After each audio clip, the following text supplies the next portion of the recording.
vous présente Séverine qui fait des confitures artisanales. Alors, peux-tu nous dire plus sur ce que tu fais, Séverine? Confiture, c'est juste, on va dire, mais c'est pas la raison principale. En fait, mon travail, c'est de limiter le gaspillage alimentaire. Ce qui fait que je suis partie sur l'utilisation des fruits et des légumes. D'accord. Et donc, pour les conserver, d'une manière ancestrale, finalement, c'est de faire des conserves. Donc, je fais des conserves de fruits et légumes. Donc, oui, ça veut dire des confitures, mais ça peut aussi être des compotes, des coulis de tomates, et puis d'autres recettes à base de fruits. Moi, je fais aussi des caramels aux fruits, et je fais aussi la crème de citron, le lemon curd anglais. D'accord. Donc, c'est comment le nom de ta marque? Alors, c'est 28%. 28%, en fait, il y a deux choses là-dessous.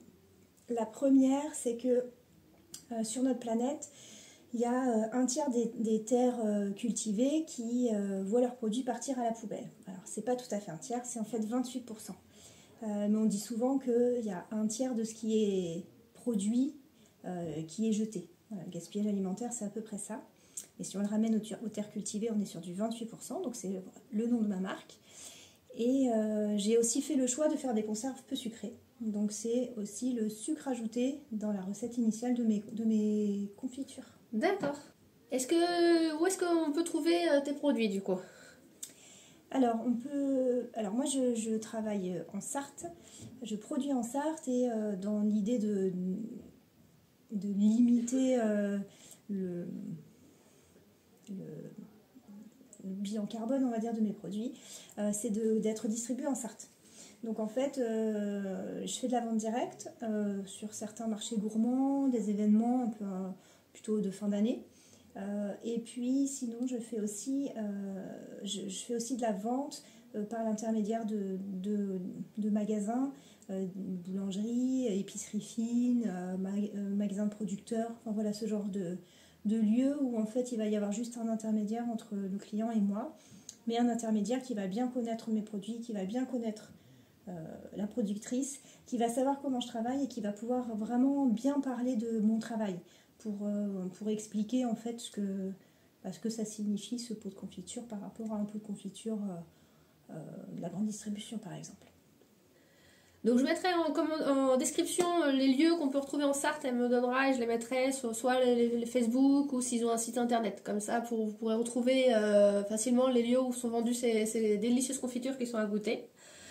As-tu toujours fait ça? Non, pas du tout. C'est ma deuxième vie. En fait, j'ai été pendant 17 ans dans l'enseignement. J'étais professeure des écoles en maternelle. J'ai toujours eu des petits moyens. Voilà, en Nord-Sarthe en général. J'ai été directrice d'école. Et en fait, il y a eu un moment, c'était juste avant le Covid, où j'ai eu besoin d'aller faire autre chose. Moi, j'ai la tête qui fonctionne tout le temps à 100 000 à l'heure. Comme toi. On en parlait un peu avant. Et en fait, je m'étais toujours rendu compte que quand je faisais quelque chose de mes mains, ça me permettait de décrocher ou de penser différemment. Donc en fait, il a fallu que je me réoriente vers quelque chose et j'ai cherché ce qui pouvait être bien ou porteur de sens pour moi. Et c'était pas si simple hein, quand tu as une formation vraiment qui t'a amené vers le professorat. Eh bien, tu as l'impression que tu sais pas faire autre chose. Et en fait, si, on sait faire plein de choses. On est hyper compétent pour beaucoup de choses, pour communiquer, pour organiser, pour plein de choses. Et ce qui fait que je suis allée vers l'alimentaire. Cuisiner, c'est vraiment un truc qui m'intéresse. Des conserves, j'en avais toujours fait, hein, moi, pour mes amis, pour ma famille, pour offrir. Voilà, ça c'était vraiment... Je vous confirme, j'ai goûté, c'est super bon. C'est un truc qui m'a toujours plu, de faire quelque chose de mes mains et que je puisse offrir, parce qu'en fait, en plus de l'objet, il y a le temps qu'on y a passé, il y a l'intention qu'on y a mise. En fait, bon voilà, j'ai toujours attaché beaucoup d'importance à ça. Voilà, et puis c'était aussi tout le gaspillage alimentaire, tout voilà, ce qu'on peut faire à son échelle pour limiter les choses ou pour être le petit colibri qui fait sa part. Enfin bref, de tout ça, de tout ce micmac, est sortie une petite conserverie, 28%, une petite conserverie anti-gaspi. Parce que, oui, je sais pas si je l'ai dit en fait, mais je n'utilise que des fruits et des légumes qui seraient destinés à être jetés. Hein, ce 28% là qui est ramené à ça, aux produits anti-gaspi en fait, enfin au gaspillage alimentaire. J'utilise des fruits ou des légumes qui viennent de jardins de particuliers qui en ont trop. D'accord. Des vergers par exemple. Donc si moi, dans mon jardin, j'ai un pommier, un cognacier et que je me sers pas des fruits, je t'appelle et tu viens les ramasser et tu en fais des confitures. Carrément. Alors je me déplace pas super loin. Moi je suis à Joué-l'Abbé, donc je D'accord. suis à 15 minutes au nord, enfin 12-15 km au nord du Mans, donc dans un rayon de 20 km à peu près. Je me déplace. Il y a aussi beaucoup de gens qui m'apportent des fois directement des choses. D'accord. Donc oui, on peut ramasser les fruits. Par exemple, on peut ramasser les fruits avec nos enfants ou les grands-parents avec les petits-enfants et on te les apporte pour que tu puisses travailler. Carrément. Donc ça, c'est ma première source d'approvisionnement et ça, c'est vraiment celle que je préfère parce que ça veut dire que je fais aussi des rencontres. Voilà.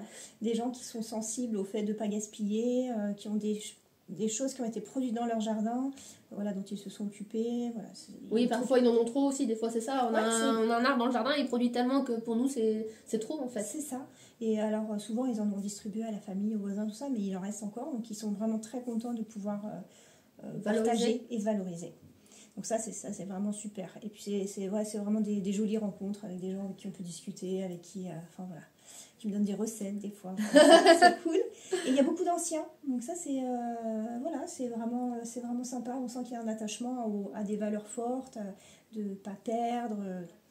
Donc voilà, première source d'approvisionnement.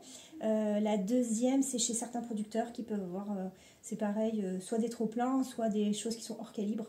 D'accord, oui, les produits moches comme on appelle dans certaines publicités. C'est ça, c'est ça. Et puis la dernière source d'approvisionnement, c'est la grande distribution. Parce que si je me contentais des deux premières, en fait, j'aurais en gros que les fruits, légumes de printemps-été de chez nous. Oui. Donc ça deviendrait une activité qui serait un peu saisonnière. Or moi, je veux travailler toute l'année. Donc je me suis orientée vers la grande distribution. Et la grande distribution, des fruits et légumes, elle en a toute l'année. Et ça me permet d'élargir ma gamme parce que je peux avoir les fruits exotiques. Oui, j'ai vu que tu faisais de la banane notamment. Ouais. Les agrumes, tout ça, toutes ces choses-là qu'on n'aurait pas trop chez nous. Ou moins. On va dire. Voilà, donc ça me permet d'avoir une gamme très vaste et de travailler toute l'année des choses très différentes. Donc c'est toi qui as contacté les grandes surfaces et comment que ça s'est passé? Ça a été facile le contact ou ça... Au début ils étaient plutôt réticents et finalement après ils ont vu que c'était un bon projet? Alors, j'y suis allée au début pour pas la bonne raison. C'était en plein Covid. C'était en plein Covid et je démarrais le projet. Et en fait j'avais besoin de me tester sur des recettes. Oui. C'était ça. Donc je voulais pas... on ne pouvait pas se déplacer beaucoup, hein, je sais pas si tu te souviens. Si. C'était compliqué, tu pouvais pas aller rencontrer les gens, tu pouvais pas démarcher, c'était... Voilà. Et un de nos amis qui est responsable fruits et légumes de la grande distribution dans un commerce pas très loin de chez moi et qui me dit Séverine, écoute, moi j'ai parfois ce que nous on appelle des déchets, mais dans ça il y a encore des choses qui sont utilisables, tu pourrais venir te servir et puis ça te permet de tester tes recettes. Et en fait je me suis rendu compte qu'il y avait un vrai filon, en fait, il y avait un vrai stock en fait de fruits et de légumes qui pouvaient être valorisables. Ouais. Et donc j'ai après rencontré le gérant du magasin à qui j'ai expliqué un petit peu le projet et qui était d'accord en fait pour que je puisse venir m'approvisionner chez eux. Voilà. Et donc ça a commencé comme ça et petit à petit... Ouais. Et puis après on communique en fait sur ce qu'on fait. Moi chaque mois en fait je fais un bilan de ce que j'ai sauvé en fruits. Voilà. Oui, je vous mettrai son Instagram. Voilà. Et vous pourrez voir tous les mois effectivement elle a son petit bilan et le design c'est super parce qu'on voit tout de suite que c'est le bilan et ça permet de lire les informations importantes. Et en fait ça permet alors moi ça me permet de savoir ce que j'ai fait. Ça permet de vraiment quantifier, c'est intéressant parce qu'en fait au jour le jour tu travailles mais oui. Alors voilà, t'accumules mais tu te rends pas forcément compte, donc c'est vrai que je fais un point sur le nombre de kilos de fruits que j'ai utilisés, le nombre de pots que j'ai produits et ça me permet de savoir et puis de montrer de montrer la teneur de mon travail. Voilà, je ne sais plus ce qu'on disait avant. Comment tu as commencé pour le filon de récupérer les fruits et légumes des grandes surfaces Ouais. Oui, donc voilà, ça c'est donc c'est même maintenant en fait en basse saison, c'est vraiment l'approvisionnement le plus important. J'ai démarché d'autres grandes surfaces, d'autres moyennes surfaces. Après ça dépend, ça c'est un truc assez fou. C'est vraiment au bon vouloir de chaque humain en fait derrière chaque grande surface. De soit faire profiter des associations, soit de donner pour valoriser, soit de vendre pour valoriser. Là, en janvier, il y a la nouvelle loi là, sur les denrées, la valorisation des biodéchets. Mais c'est vrai que jusqu'à présent, il n'y avait pas d'obligation. D'accord. Il y avait beaucoup de choses. Donc tu penses que s'il y a quelqu'un dans un autre département qui aurait un projet similaire, il pourrait démarcher les moyennes ou grandes surfaces pour... Dans notre département ? Dans d'autres départements en France. Ah, mais ça se fait, oui, mais ça se fait, Marie-Laure. En fait, il y a plein de petites ou grosses ou moyennes conserveries. Il y en a un peu partout. Moi, quand j'ai commencé, en fait, j'ai contacté des gens qui étaient soit déjà implantés, soit en train de réfléchir à ça. Et moi-même, depuis pas mal de temps, en fait, j'ai souvent des appels pour expliquer comment j'ai fait, par quelles étapes je suis passée, quel est le statut de mon entreprise, enfin voilà, pour donner des conseils. Et il y a beaucoup d'initiatives dans beaucoup de départements. C'est une bonne chose parce que je me souviens, il y a 10-15 ans, j'avais une de mes connaissances qui travaillait en moyenne surface et il mettait de l'eau de javel sur les produits qui étaient encore consommables pour éviter que les SDF notamment les récupèrent, parce que je trouvais ça choquant à l'époque. Donc je suis contente que les choses bougent enfin et qu'on ne jette plus, tout du moins, des choses et qu'on les valorise. Ouais. Après, tu vois, en fait, la crise que l'on vit en ce moment, la crise économique, elle me met, moi... un petit peu en porte-à-faux par rapport à tout ça, parce que, et c'est très bien, c'est vraiment ce que j'attendais, c'est que la grande distribution en fait se dise que tout ce qui est encore consommable doit l'être et ne doit pas être jeté. Donc en fait il y a de plus en plus de paniers anti-gaspi qui sont mis en place. D'accord. Tu sais, avec des plateformes. Oui, Too Good To Go, ouais, notamment Phoenix ou d'autres, c'est ça. Et donc ça c'est plutôt chouette, mais ça veut dire que c'est au détriment de mon activité à moi. D'accord. Parce qu'en fait, par exemple, il y a encore pas si longtemps, un filet d'orange qui était où il y avait une orange d'abîmée. En fait, tout était mis de côté. D'accord. Maintenant, ils ouvrent. Ils prennent les oranges à l'unité et c'est remis dans des paniers anti-gaspi. D'accord. Ça veut dire que moi, je reçois beaucoup moins de choses. Après, tant pis pour moi, j'allais dire, tant mieux pour le gaspillage alimentaire. Mais voilà, il y a eu, comme les consommateurs ont commencé à de moins en moins consommer de fruits et légumes parce que ça devient des produits chers, et comme les grandes surfaces devaient faire attention à valoriser bien. Oui, et puis peut-être que gagner moins bien aussi, peut-être que leur marge finalement avait baissé avec une baisse de consommation. Ils ont revu aussi leur manière de faire. Donc ils mettent en place des systèmes qui permettent de limiter leur perte. D'accord. Tout à l'heure, tu nous as dit effectivement que tu n'as pas toujours voulu faire ça. Donc tu as été d'abord, tu nous disais, institutrice. Ouais. Donc tu as été institutrice pendant combien d'années ? Pendant 17 ans. Donc vous voyez, on peut être 17 ans dans un métier et complètement changer de voie et s'épanouir dans une nouvelle voie. Oui, et puis je ne sais pas combien de temps durera cette activité-là et peut-être que j'en ferai une autre après. En fait,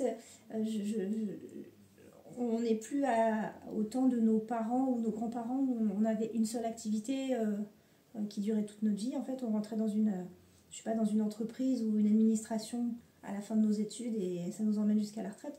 Je pense que c'est plus vrai. Alors pour ma génération, ça bouge beaucoup. Et pour la génération de mes enfants, voilà, je ne sais plus, l'autre fois j'entendais, je crois que c'est 5, 6, 7 ou 8 métiers qu'ils feront, des métiers différents. Oui, mais je trouve que c'est important d'en avoir conscience et de l'apprendre à nos enfants parce que c'est moins stressant de s'orienter vers une voie parce qu'on peut se dire c'est pas grave si c'est pas cette voie finalement, je ferai autre chose et puis voilà. On n'a plus le stress de dire oui, attention, la voie que je choisis, ça va être celle que je vais faire toute ma vie. Mais c'est bien parce que c'est le discours qu'on donne à nos enfants. Alors nous, à nos propres enfants, avec mon mari, c'est vraiment le discours qu'on leur donne. Parce que de toute façon, ils m'ont bien vu faire. Changer de métier, changer de vie. Puis c'était vraiment quand même un peu grand écart. Passer du statut de fonctionnaire à monter une entreprise. Même si c'est une petite entreprise, hein, je reste très modeste là-dessus. Mais c'est aussi, alors c'est le discours que nous, on tient à nos enfants. Mais c'est aussi le discours que les profs ou les enseignants tiennent aux enfants aussi maintenant. Parce que, par exemple, mon fils, il est en première. Et bien, on a rencontré son prof la semaine dernière, ou il y a 15 jours. C'est ce discours-là qui a été tenu. C'est-à-dire, tu peux rentrer dans une voie d'études. C'est bien, ça marche, super. Mais si ça marche pas, c'est pas grave. On reprend autre chose, on continue sur autre chose. Et puis, tu peux commencer ton métier et ta vie dans une voie, et puis au bout de quelques années tu peux te dire non, ça c'est pas ça, et refaire autre chose et reprendre des études ou pas, enfin je trouve on a peut-être plus d'ouverture, voilà, et on se met moins de barrières nous-mêmes aussi. Oui, il y a 20 ans, moi, c'était pas ça du tout, et ma voix aurait été complètement différente si j'avais pas eu tout ce chemin-là.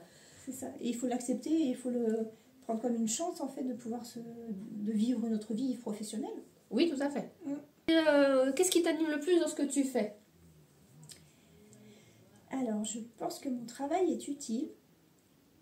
Alors, c'est pas que mon travail d'enseignante n'était pas utile, en fait, c'est pas ça. Mais là, j'ai l'impression de pouvoir quantifier ce que je fais. D'accord. Alors, ça, je le quantifie, ce qu'on vous disait tout à l'heure, là, dans mes petits bilans. Mais parce qu'en fait, ce que je produis, ça se voit, enfin physiquement, ça se voit. Quand j'ai produit des pots, ils sont physiquement là. Quand on a un travail plus intellectuel ou plus de formation, tout ça, on est moins dans quelque chose de concret. Et en fait, je pense que moi, j'ai besoin de ça pour pouvoir quantifier ou voir ce que j'ai fait. Ce qui m'anime, donc, c'est vraiment de voir ce que je fais, quelle est mon action. Et mon action dans la société, ça va être de limiter le gaspillage alimentaire. Alors je le fais concrètement. Et il y a tout un côté pédagogique. Donc ça, j'ai pas lâché quand même.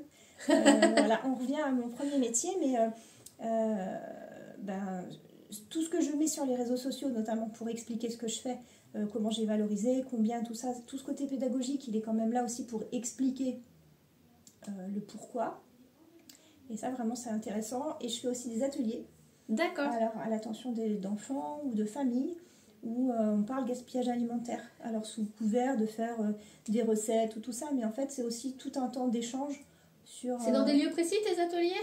Alors, ouais, c'est au sein de centres sociaux. D'accord, tu pourras me donner les liens que je vais mettre dans la description. Je mettrai les liens, comme ça, si vous avez des enfants et que vous souhaitez... qui participent aux ateliers, si c'est pas loin de chez vous, vous pourrez accéder aux liens. Alors comme tout ce que je fais, en fait, j'essaie de le faire au plus proche de chez moi, pour que pour limiter les déplacements, parce que je suis toujours là-dedans. Et en fait, donc c'est la Maison des Projets, qui est le centre social de la communauté de communes, Maine Cœur de Sarthe, voilà, qui est c'est Ballon, autour de Ballon. Au nord du monde. Ok, je vais mettre tout ça dans la barre d'infos. Mais ça peut inspirer peut-être certains d'entre vous à faire la même chose près de chez vous. N'hésitez pas, ces vidéos sont aussi là pour vous inspirer. Est-ce qu'il y a un moment de la journée que tu préfères, quand tu es dans... que ce soit quand tu es dans le moment de la vente, parce que je sais que je te vois régulièrement dans des points de vente, notamment au moment des fêtes, soit quand tu es en production ou quand tu es en démarchage avec d'autres... Eh bien, je ne saurais pas dire quel moment je préfère. Par contre, ce que je peux te dire, c'est qu'en fait, j'aime que c'est une activité qui est très complète. C'est-à-dire que je mène tout de A à Z seule. Donc, ça va être du moment où je vais récupérer des fruits, au moment où je les travaille, où je les cuisine, au moment où j'étiquette, au moment où je vais... jouer le rôle de commercial pour trouver les lieux le moment où je travaille sur mon ordinateur pour ma compta, mon administratif ou les réseaux sociaux. Et bien en fait tout ça c'est très intéressant parce que ça fait une activité hyper complète et très diverse. Ouais, exactement. Donc voilà, il y a les jours où j'ai beaucoup de fruits à traiter, ça va peut-être me sembler long et je vais être contente d'être après sur une phase d'étiquetage par exemple, passer à autre chose. À Noël, pour les périodes des fêtes, oui, je suis en boutique éphémère ou sur des ventes dans des marchés ou des choses comme ça. Et là, j'aime beaucoup parce que j'apprécie, je rencontre beaucoup de gens, notamment des gens qui me connaissent, qui reviennent racheter des produits, qui me rapportent des pots vides, enfin ce genre de choses. Ça, c'est super. Mais il y a aussi des moments où j'apprécie d'être toute seule à ma cuisine, en fait, en train de travailler. Enfin voilà, j'ai besoin de toutes ces phases pour être bien. Si, je ne pourrais pas être que commerciale, ça ne me plairait pas d'être dans une espèce de vente tout le temps. Je ne pourrais pas faire que des marchés. C'est des moments où il faut donner quand même aussi beaucoup d'énergie, où physiquement c'est dur, hein, parce qu'il faut tout porter, ranger, tout ça, c'est dur. Voilà, s'il y avait que des temps sur l'ordinateur à travailler l'administratif, ça ne me plairait pas non plus. Mais, je comprends. Voilà. Mais c'est vraiment la gamme d'actions très différentes qui est intéressante. C'est la diversité plus que... par exemple, ça aurait pu être, moi je pensais quand j'ai posé cette question, c'est peut-être le matin, au lever du soleil, je fais telle action et je me suis dit, tiens, ça peut être quelque chose qui peut être intéressant. Et finalement, tu vois, je n'avais pas pensé à cette réponse de la diversité des actions. Et c'est vrai que oui, souvent, c'est ce qui est intéressant, en fait, quand on est à son compte. Il y a beaucoup d'actions différentes dont la plupart des gens n'ont pas idée, c'est ça aussi. Et oui, c'est vrai que je pensais pas, parce que beaucoup disent, ah, bah l'administratif c'est chiant, ou les réseaux sociaux c'est chiant. Et finalement, t'apprécies chacun des choses à la dose où tu les fais. Ouais, parce que moi je suis en micro-entreprise. La micro-entreprise au niveau administratif, elle est quand même elle demande des choses assez légères. Effectivement. Pour l'entreprise. Donc en fait, c'est juste la bonne dose pour moi, c'est bien. Les réseaux sociaux, bah, c'est mon moyen de communication. Moi j'ai fait le choix de ne pas avoir de site marchand. Donc c'est vraiment important pour moi de communiquer. Voilà, donc ça m'oblige à ça. Et en fait, je trouve ça plutôt drôle. Enfin, c'est des moments un peu sympas pour moi. Faire des photos de ce que je suis en train de faire, communiquer, expliquer. Il y a la pédagogie qui passe par là. Donc non, mais c'est vrai. Et j'aime bien. Enfin, c'est le côté un peu récréatif. Oui. Il y a beaucoup d'entrepreneurs qui n'aiment pas trop ce côté communication. Moi, je l'aime bien. Avant l'entreprise, je n'avais pas de réseaux sociaux. Ça ne m'intéressait pas du tout. J'ai compris pendant la formation qu'on n'allait pas trop avoir le choix. Oui, je me rappelle. Je me suis faite à l'idée et en fait, je l'utilise pour mon entreprise. Je ne l'utilise pas... personnellement. Non, très peu. Mais je m'en sers comme un outil, en fait. Voilà. Oui, c'est intéressant aussi de voir des fois les choses plutôt que de les voir comme des obstacles, de les voir comme des outils qui peuvent nous aider dans notre vie en fait. Tout est bon, tout est mauvais, ça dépend de l'usage qu'on en fait. Et la modération. C'est ça. Effectivement, passer sa vie à scroller, c'est pas bon, mais le faire ponctuellement, ça peut permettre de découvrir des conserveries comme celle de Séverine. Ouais, ça permet d'expliquer. Ouais. Carrément. Moi, je le vois vraiment comme un moyen d'expliquer des choses. Est-ce que, comme tu as parlé de tes engagements au niveau de la planète, quels sont les engagements que tu as mis en place récemment? Est-ce qu'il y en a que tu mets en place encore régulièrement pour t'améliorer, ou est-ce que tu en es au terme de ton engagement Tu veux dire au niveau de l'entreprise ou au niveau de ma vie Les deux. Je pense on est toujours en chemin, Marie-Laure, en fait. Je pense pas qu'on puisse dire qu'on est arrivé au bout du bout, jamais. Je pense pas, mais après, je peux comprendre que certaines n'ont pas la force d'aller plus loin ou n'ont pas le... aller au-delà, ils en peuvent pas, en fait, parce que c'est trop fort pour eux. Je pense qu'il faut faire des tout petits pas. Il faut faire des petits pas au fur et à mesure. Et dès qu'un petit pas devient une habitude, après, on n'y pense même plus. Et puis on peut... Il y a un moment où on se dit qu'on peut faire le pas suivant. Il n'y a jamais d'obligation de faire le pas suivant, mais des fois on se dit, on peut avancer un peu plus.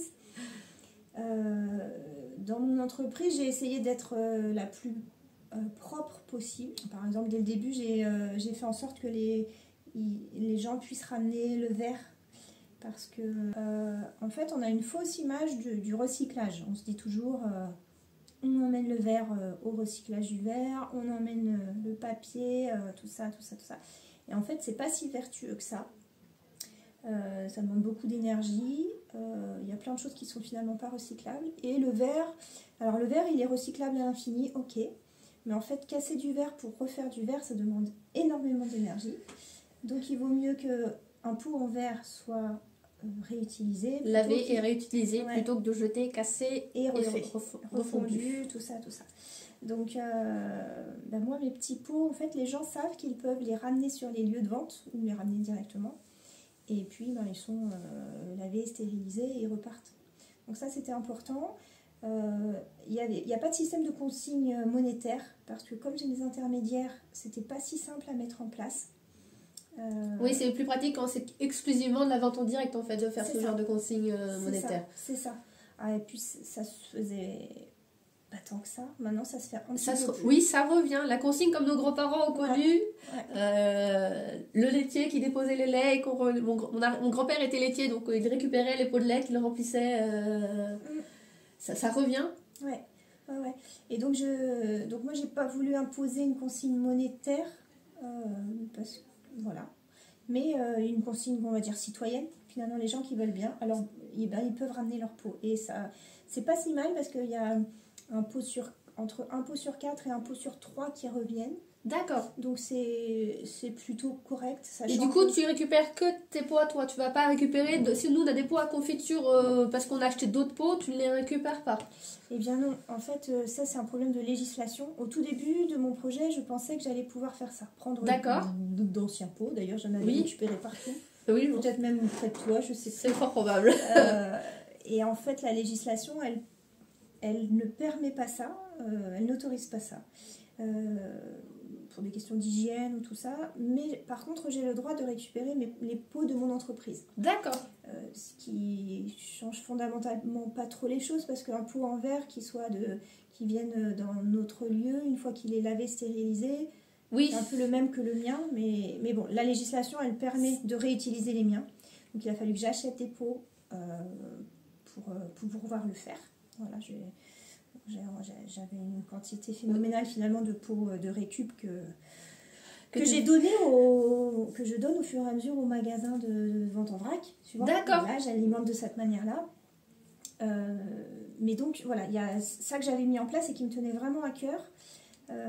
Après, il y a toujours les capsules, elles sont obligatoirement neuves. Ça, c'est pareil, la législation nous oblige à ça. D'accord. Mais ça limite, enfin voilà, le plus gros, c'est vraiment le plus gros achat du produit, c'est ce pot en verre. Et donc, c'est plutôt chouette qu'il soit réutilisable. Et puis, après, c'est un tout parce que les gens qui achètent mes produits et qui sont sensibles à ce type de produit, en fait, ils fonctionnent à fond sur la consigne parce que ça leur parle. Tu vois, à fond, mais tu te dis que tout le monde ne le ramène pas. Donc, tu vois, c'est important si tu penses de sensibiliser, de passer le message. En fait, vos pots, les jetez pas, ramenez-les. Ouais, mais parce qu'en fait, je touche pas tout le temps les mêmes personnes. Par exemple, le premier magasin où j'ai été dépositaire, c'est Anagramme. Oui. De Mathilde et Émeric au Mans, rue Nationale. Eux, ils ont une clientèle de quartier. Donc, en fait, les gens qui viennent chez eux, ils viennent, ils y reviennent. Donc, c'est assez simple de récupérer les pots. Mais par exemple, si je vends en boutique éphémère au centre commercial des Jacobins, période de Noël, et là, je touche un public beaucoup plus varié. Les gens pas forcément porteurs de valeurs fortes écologiques. Hein. Voilà, oui, c'est juste un cadeau de Noël comme un autre. Voilà, c'est ça. Et puis, c'est un cadeau de Noël qui peut voyager très loin. D'accord, en fait, oui. C'est vrai que oui, on n'y pense pas. La possibilité du retour, elle n'est pas toujours simple.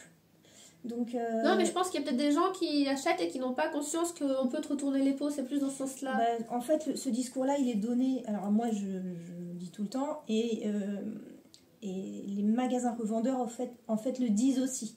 Donc après, c'est la conscience de chacun.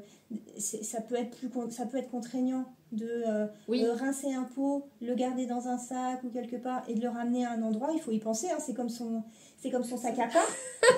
C'est comme son sac à pain qu'on oublie de ramener. Tout à fait. Oui, c'est vrai que oui. On a eu cette petite discussion tout à l'heure. Le sac à pain, dès qu'il est vidé du pain, on le remet dans son sac, sinon on l'a jamais sous la main. Eh bien, c'est un peu la même chose. En fait, il faut quand même faut penser au moment où tu retournes au magasin à ramener tes pots vides. C'est une routine à prendre. Oui, enfin, c'est vrai que oui. Mais c'est pas des habitudes. Enfin, ça peut devenir une habitude, mais c'est pas un geste si simple au début.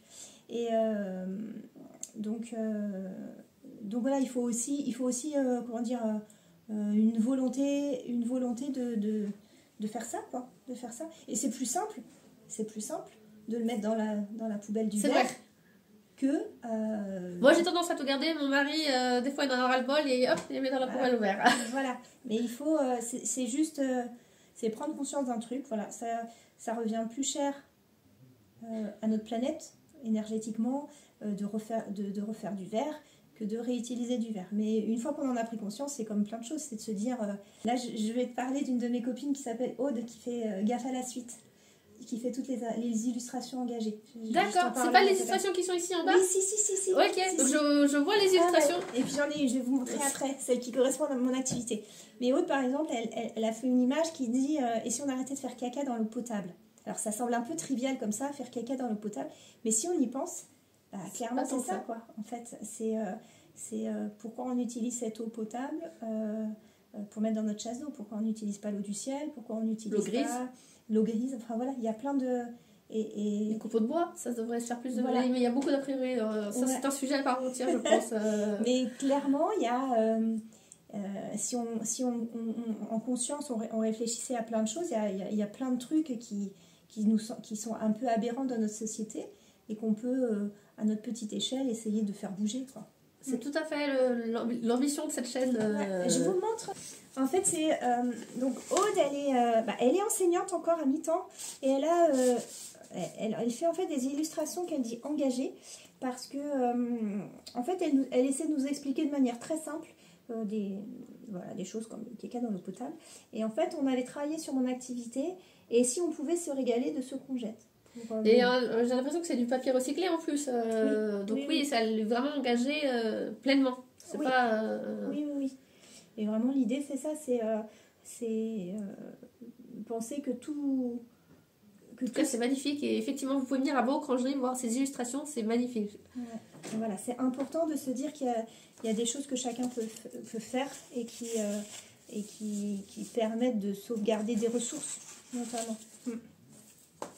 Et donc, quelle est la dernière action que tu as mise en place pour un monde meilleur à ton échelle? Eh bien, alors, c'est pas mis en place, mais j'y pense et je mets mon fils sur le coup. Et on revient au caca dans l'eau potable et à l'assure. Et en fait, j'aimerais bien qu'on ait chez nous, pour l'extérieur et pour l'été, en fait, des toilettes sèches. D'accord. Et ben oui, c'est vrai que c'est pas évident.